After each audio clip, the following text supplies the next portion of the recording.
Bonjour, dans cette vidéo, on va voir comment comparer des fractions. Alors avant de commencer, il faut que je vous explique comment on transforme une fraction en une autre fraction égale, parce que c'est une règle qu'on va avoir à utiliser dans la comparaison des fractions.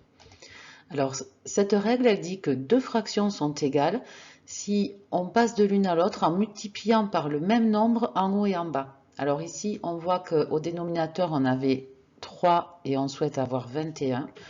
On remarque que c'est en multipliant par 7. Donc, il va falloir multiplier aussi par 7, 4 qui est au numérateur. Alors, comment on l'écrit concrètement dans un calcul? On écrit 4 tiers. Pour écrire la transformation, on rallonge le trait de fraction, on écrit la multiplication qui doit forcément être la même en haut et en bas, et puis on calcule ce que ça donne. Donc 4 tiers, c'est 28 21e. Je vous le fais sur un deuxième exemple. Moins 3 sur 8, si je veux que ça donne quelque chose sur 40, je cherche ici aussi comment passer de 8 à 40. On part du plus petit dénominateur vers le plus grand en cherchant une multiplication. Ici, c'est par 5, donc on va faire moins 3 fois 5 au numérateur. Et on va l'écrire de cette façon-là. On rallonge le trait de fraction pour moins 3 sur 8, on écrit la multiplication et on effectue les calculs. Voilà, cette règle pour transformer une fraction en une autre fraction égale, elle est fondamentale et on va s'en servir pour comparer les fractions. On s'en sert aussi pour additionner ou soustraire des fractions. Alors, on va commencer à comparer des fractions.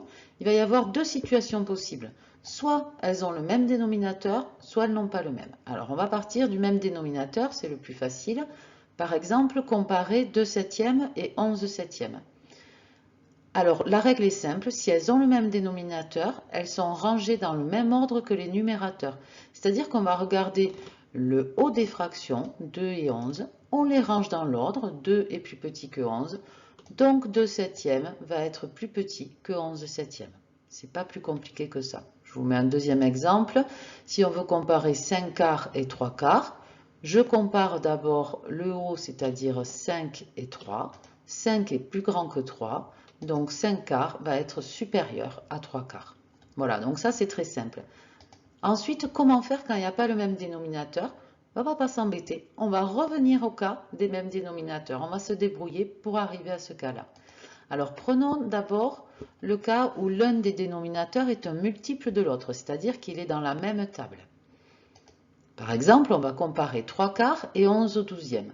Je m'aperçois que 4 et 12, les deux dénominateurs, sont dans la même table. Ils sont dans la table de 4. Donc je vais transformer la fraction qui a le plus petit dénominateur, c'est-à-dire 3 quarts, pour qu'elle soit égale à quelque chose sur 12. Et ensuite, j'aurai les mêmes dénominateurs. Donc j'écris que 3 quarts va être égal à quelque chose sur 12. Je cherche la multiplication, ici c'est par 3. Donc je multiplie bien le haut et le bas par 3 et j'obtiens donc 9 douzièmes.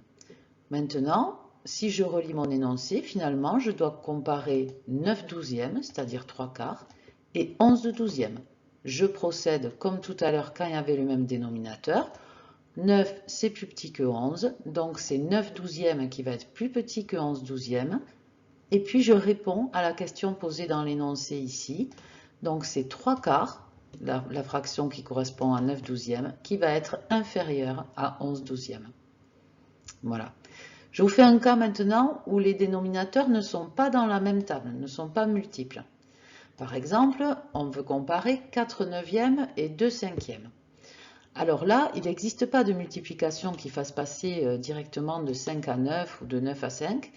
Donc, on va utiliser une astuce, on va transformer les deux fractions pour qu'elles aient le même dénominateur. Et on cherche donc comme dénominateur commun un nombre qui serait à la fois dans la table de 9 et de 5. L'astuce, elle est toute simple. Je fais 9 fois 5 dans ma tête, ça fait 45. 45, c'est obligatoirement dans la table de 9 et dans la table de 5. Donc, ma première fraction, je veux qu'elle soit égale à quelque chose sur 45. Je cherche par combien il faut multiplier, c'est donc par 5. Ici, c'est l'autre dénominateur. 4 fois 5, ça fait 20. Donc, 4 neuvièmes, c'est 20 sur 45. La deuxième fraction, 2 cinquièmes, je veux aussi qu'elle soit sur 45. Donc, je cherche la multiplication. Ici, c'est par 9. 2 fois 9, ça fait 18.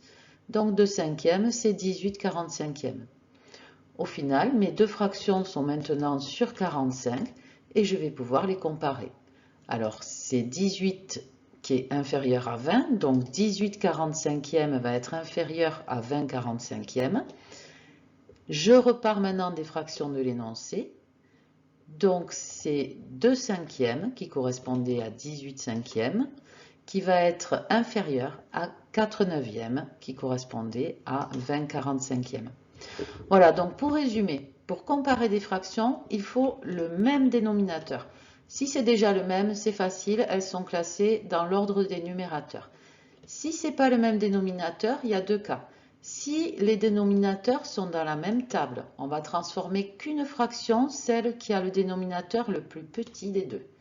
Et puis ensuite, on les compare puisqu'elles ont le même dénominateur. Si les deux dénominateurs ne sont pas dans la même table, on transforme les deux fractions en choisissant comme dénominateur commun la multiplication, le produit des deux dénominateurs qu'on avait au départ. Ici, 45, 9 fois 5. Voilà, et ensuite on les classe une fois qu'on a les mêmes dénominateurs. Voilà, ne pas oublier de répondre au classement qui était demandé au départ. Voilà, je crois que je vous ai tout dit. Je fais une spéciale dédicace à Kylian qui attendait ça. Allez, je vous remercie, à bientôt.